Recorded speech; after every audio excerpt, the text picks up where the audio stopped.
ज्योतिष और गुरु में क्या फ़र्क है।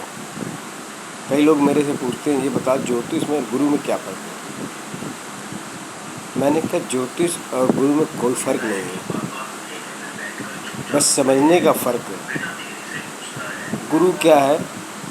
गुरु हमारे जीवन को सुधारने के लिए, हमारे पुराने कर्मों को मिटाने के लिए, जो हमारे पाप कर्म हैं, और हमें सही और सक्षम बनाने के लिए, हमारे परिवार को सही रास्ता दिखाने के लिए अपने ईश्वर, अपने भगवान का जाप कराते हैं।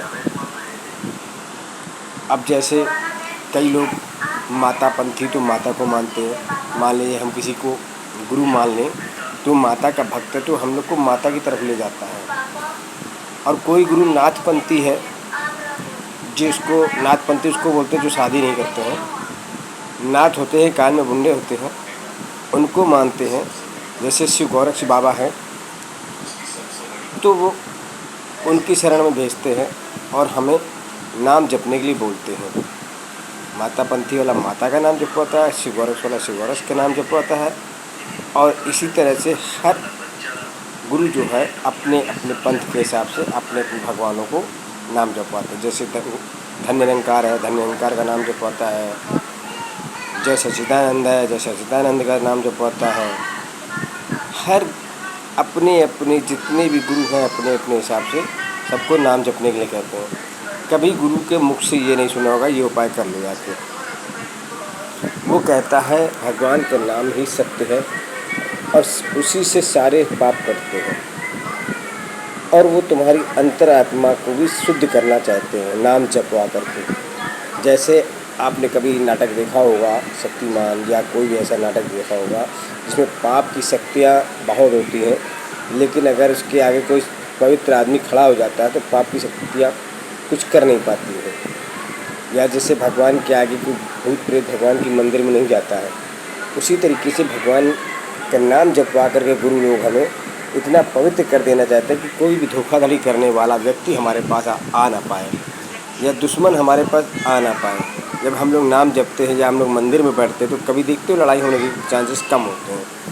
कोई नहीं बोलता कि अरे कितना दरबार है, दरबार में लड़ो मत, दरबार में लड़ो मत।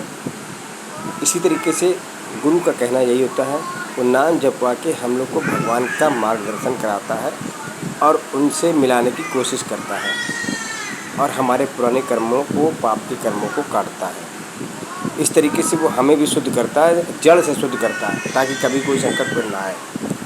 और ज्योतिष में क्या है? ज्योतिष में आपको केवल ये बताया जाएगा, आपने जैसे कहा अरे साहब मेरे पास धन नहीं आ रहा, तो आपको धन के लिए कोई उपाय बता देगा। अगर आपकी शादी नहीं हो रही तो आपकी शादी के लिए कोई उपाय बता देगा। तो आप रोज़ कोई ना कोई समस्या लेके उसके पास पहुंचते ही रहोगे, जिससे आप उनके पास जाओगे, उपाय पूछोगे, उपाय बताएगा, आप उपाय करें, लेकिन जड़ से आपकी नहीं समस्या ख़त्म होगी। कभी कोई ना कोई समस्या आपके पास बनी रहेगी। कभी शादी की हो गई तो शादी हो गई, तो धन की दिक्कत है, धन की कमी पूरी हो गई तो बच्चा नहीं हो रहा है, बच्चा हो गया तो अब उसकी शादी की चिंता।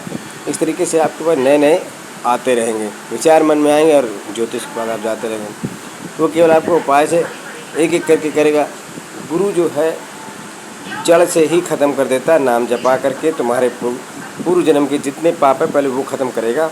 उसके बाद तुमको नई तरह से नई उत्पत्ति करके तुम्हें सुख संपत्ति और समृद्धि और धैर्यवान और दयालु बना देगा, ताकि तुम भी भगवान की श्रेणी में आने की कोशिश कर सको, उनके भक्त बन सको, ताकि उनके दरबार में जा आ सको।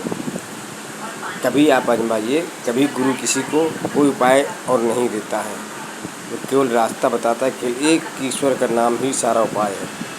उनके पास, गुरुओं के पास केवल एक ही उपाय है, वो है ईश्वर का नाम। यही फ़र्क है ज्योतिष में और उसमें। ज्योतिष में क्या आपको कभी कोई दुआ दे देंगे, कभी कोई उपाय बता देंगे, कभी अंगूठी बना देंगे, कभी नक बना देंगे, कभी किसी चीज़ का दान करने के लिए बता देंगे।